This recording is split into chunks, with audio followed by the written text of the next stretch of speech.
Olá, sejam muito bem-vindos!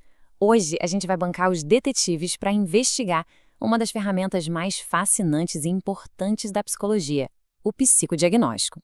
A nossa missão aqui é desvendar como é que a ciência psicológica consegue decifrar os quebra-cabeças da mente humana.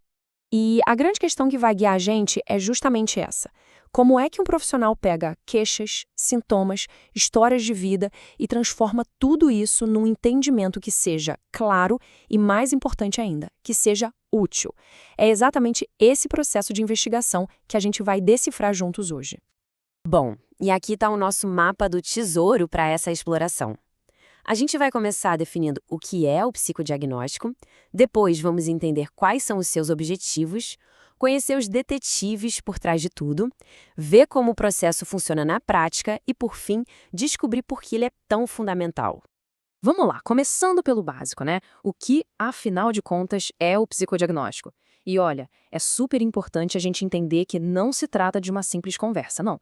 É uma investigação científica, com método e tudo. A definição oficial já nos dá várias pistas. Primeiro, é um processo científico com começo, meio e fim. Ou seja, ele não fica se arrastando para sempre. Ele usa ferramentas específicas como testes validados e técnicas de entrevista, não só para coletar informações e entender um problema, mas, e aqui está o pulo do gato, para propor soluções e desenhar um plano de ação bem concreto. Agora, o mais legal é que a gente pode simplificar isso tudo. Pensa no psicodiagnóstico como um sistema de 3 partes. Primeiro, vem um input. Aqui entram todas as pistas, sabe? As queixas da pessoa, o histórico de vida dela, os dados dos testes, tudo. Segundo, o processo. Essa é a fase da investigação mesmo, onde o psicólogo vai analisar e conectar todas essas pistas. E terceiro, o output, que é o relatório final com os resultados e, o mais importante, as recomendações práticas. Beleza. Agora vamos para os objetivos. Se o psicodiagnóstico é uma investigação, o que exatamente ele quer descobrir? O objetivo é o que vai guiar todo o trabalho. É a pergunta que o nosso detetive precisa responder. Para deixar tudo mais prático, vamos acompanhar o caso fictício da Ana. A Ana é uma estudante universitária que, de repente, começou a ter muita dificuldade para se concentrar nos estudos. A queixa dela é o ponto de partida, mas os objetivos dessa investigação podem ser vários e bem diferentes entre si. E essa tabela aqui ilustra perfeitamente as diferentes missões que a investigação pode ter. Olha só como se aplica no caso da Ana. Um diagnóstico diferencial é vital para saber se a dificuldade dela vem de um quadro de ansiedade ou de TDAH. E por que isso importa tanto? Porque o tratamento para cada um é completamente diferente. Errar aqui significa um tratamento que não vai funcionar. Já uma avaliação compreensiva vai mais fundo, buscando entender como a personalidade da Ana funciona, como ela lida com pressão, quais são seus pontos fortes. O entendimento dinâmico busca o porquê isso está acontecendo agora. O que na vida dela pode ter sido gatilho para esse problema aparecer. Isso ajuda a definir o foco exato da terapia. E, por fim, o prognóstico tenta prever como o quadro da Ana pode evoluir, o que ajuda a alinhar as expectativas dela e da família sobre o tratamento. Certo.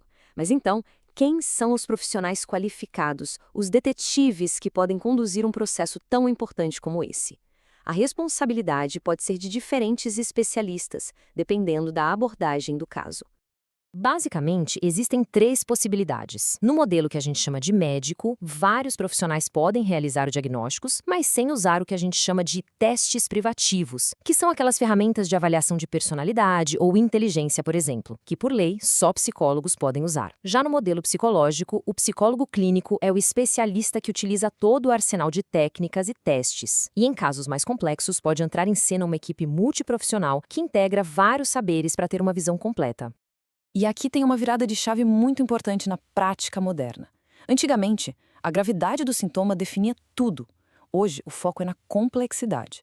Um caso pode não parecer grave à primeira vista, mas pode ser extremamente complexo, exigindo uma investigação psicológica aprofundada para ser bem compreendido e conduzido da melhor forma.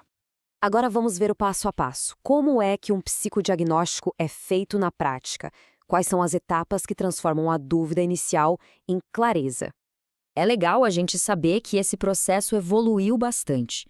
Ele saiu de um modelo puramente médico, que só queria classificar doenças, para uma abordagem que começou a levar em conta o contexto dos sintomas. E como a gente viu, a tendência hoje é focar na complexidade do caso para decidir qual o melhor caminho de investigação e tratamento. O modelo psicológico de hoje em dia segue 5 passos bem definidos. Primeiro, define-se o mistério a ser resolvido. Segundo, planeja-se a investigação e escolhem-se as ferramentas certas. Terceiro, é a hora de ir a campo coletar as pistas. O quarto passo é o momento de juntar todas as peças do quebra-cabeça. E, por fim, comunicar a solução e os próximos passos. Usando o caso da Ana de novo, vamos detalhar. O passo 1 é a base de tudo. O psicólogo transforma a queixa dela numa pergunta que vai guiar toda a investigação, como, por exemplo, a dificuldade da Ana é resultado de ansiedade, TDAH ou de fatores emocionais? Definir essa pergunta de forma precisa é crucial, porque uma pergunta errada pode levar a investigação toda para o caminho errado, desperdiçando tempo e recursos. E aí a gente chega no coração da análise, o passo 4. Mas ele só é possível por causa do que foi feito antes. Lá no passo 2, no planejamento, o psicólogo decidiu quais ferramentas usar para o caso da Ana. Talvez um teste de atenção, uma escala de ansiedade e entrevistas. No passo 3, ele coletou os dados aplicando tudo isso. Agora, no passo 4, ele integra tudo. Ele conecta os pontos. O teste indicou um déficit de atenção, mas as entrevistas revelaram um grande estresse familiar. A integração de tudo isso forma uma conclusão rica e coerente, que leva direto ao passo 5, a comunicação.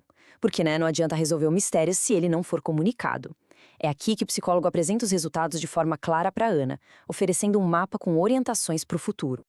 Finalmente, por que esse processo todo tão detalhado e científico é tão importante? Qual o impacto real dele na vida das pessoas? O material de base para a nossa conversa traz uma reflexão muito poderosa. A identidade profissional do psicólogo está diretamente ligada à sua capacidade de conduzir um bom psicodiagnóstico e de dar respostas adequadas. É a qualidade desse trabalho que constrói a confiança e mostra o valor da psicologia para a sociedade. E, para a gente fechar, o ponto principal é este. O psicodiagnóstico não serve para simplesmente colocar um rótulo em alguém. O grande valor dele está em criar um mapa detalhado do funcionamento mental de uma pessoa. Para Ana, por exemplo, esse mapa pode não dar uma única resposta, mas pode mostrar o caminho para uma terapia mais focada, para estratégias de estudo mais eficazes ou até para uma avaliação complementar. Ele não é o destino final, mas sim um mapa que permite começar a jornada da melhor forma possível. E isso nos deixa com a pergunta: que novos caminhos um mapa como este poderia abrir?